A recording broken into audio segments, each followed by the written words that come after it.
ሌላ ድራማ ብትሰሩ ምንም አይመስልንም። ግን የእናንተ የተጨመላለቀ ህይወት ውስጥ ማለት ነው ይሄ ልጅ ባታስገቡ የዶላር ምንጭ ባታደርጉ ጥሩ ነበረ። እና እንግዲህ ቡዜ ያው እንደተባለው ከትናንት ወዲያ እንደዛ ባለችው መሰረት ልጄን ወስዳብኛለች ብላ እንግዲህ አብርሃምን ልጄን ካልመለስከው ምን እንደማደርግ አሳያለሁ ብለዋለች። እና ያው እኔ አላቅም ባለፈው እኔ ምን የዛሬ ቪዲዮ ላይ ምን አስተያየት መስጠት እንዳለብኝ ራሱ አላውቅም። ምክንያቱም ልዑልዬ እዚህ ውስጥ ነገር ስለገባ ምን ሀሳብ እንደምሰጥ ራሱ እኔ አላውቅም። ግራ የሚያጋባ ነገር ነው። ገባችሁ አይደለ?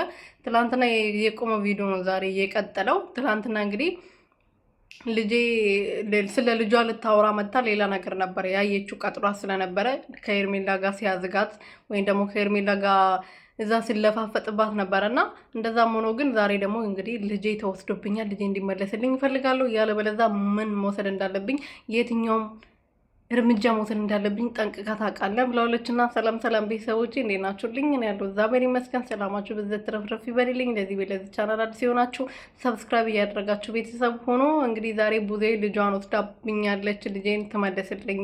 ባለፈው እንደዛ መታ ቤት ድረስ መታ ፎከራብኝ ነበረ። አሁን ደግሞ በልጅ ጀመራችሁ። ደግሞ ይሄ ልጅ ጠፋ እያላችሁ ደግሞ አንድ ሳምንቱ ሙሉ እዚህ ልትላላጡብን ነው። አረ ልጁን ተውት ባካችሁ፣ ልጁ ይደግበት። እስቲ በራሳችሁ አይዲያ ስሩ። ልጁ ጠፋ ታገታ አትበሉ። አሁን ደግሞ በዚህ ሳምንት በቃ ነገም ከነገ ወዲያም በሱ ሊሰሩ ማለት ነው። ግን ዛሬ እኮ ሌላ ቪዲዮ ነው የተሰራው አይደል እንደ ቀደም ተብለው። እነዚህ ሰዎች አሁንስ ምን እንደማወራ ግራ ገባኝ። እኔ ራሱ የምሬን ነው። እኛን ግራ እንዳጋባችሁን ግራ ያጋባችሁ